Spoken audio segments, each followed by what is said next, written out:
Hey, good morning. This is Joe, and my next project here is going to be fixing up a wall and installing an electric fireplace.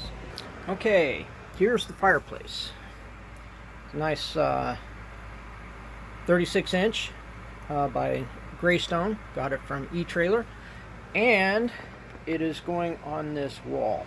There used to be a love seat here, and we took it out, so we're going to be installing this fireplace, and then along with that,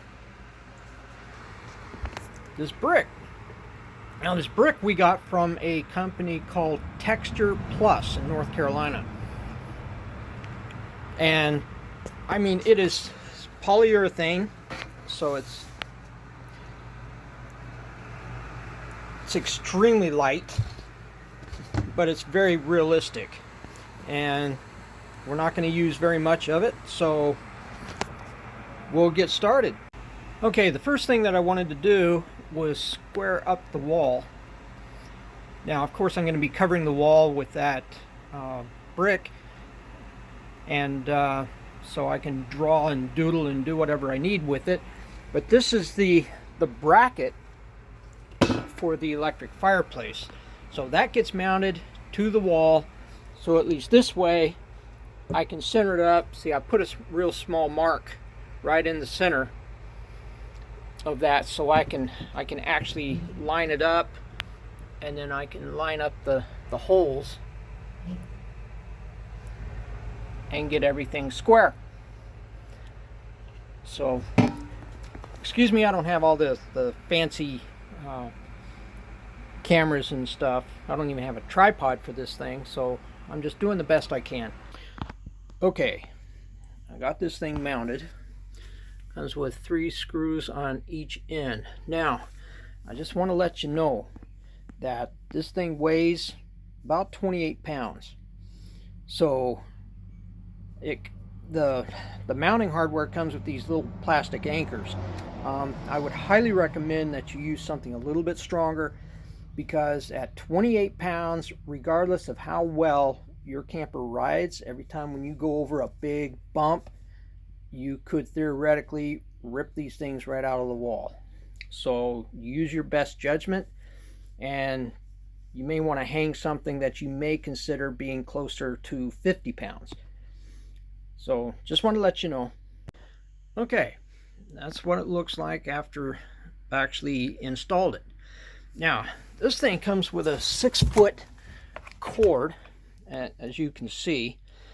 So what I'm going to do is I'm going to drill a hole right down through here, and I'll run this cord, and of course the brick will cover that, but I need to go down underneath because I've got a luggage compartment that it's got an outlet there. So I'm going to find out. I'm going to need a 15 amp circuit. Hopefully there's none being used on that. So now, after I've completed hooking up the bracket for the fireplace, what I did was I just took the side of the box and made a template. Now I'm getting ready to do the fake stone. So I made a template, and I just drew all the measurements and everything that I needed, and I'm going to draw it right on there and cut it out, and I'll see you in a minute. Now, I just wanted to show you how easy this stuff is to cut. I mean, you can trim it using a carpet knife. You can mark it with a pencil, and I used a skill saw. So, I mean, it's very simple. Okay, the last cutout I need to make is actually for the seat belt. So I'm just going to use just a standard jigsaw, and I just drilled a hole there so I could mark my markings, and we'll see how that goes. Okay, so now we're putting the smuts on, and Texture Plus, they recommend PL polyurethane premium construction adhesive.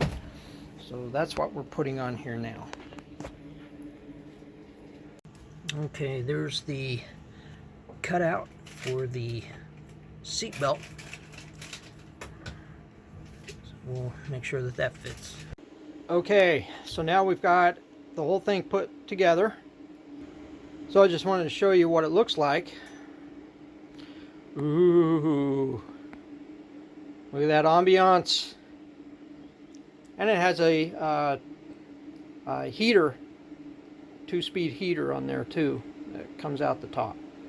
So I'm very pleased with the way it turned out, and I will make a video of when I put the mantle on. So the only thing that's missing is the very top, which we're waiting for a antique cherry mantle that really should match or come close to the cabinets. So I'll see you later.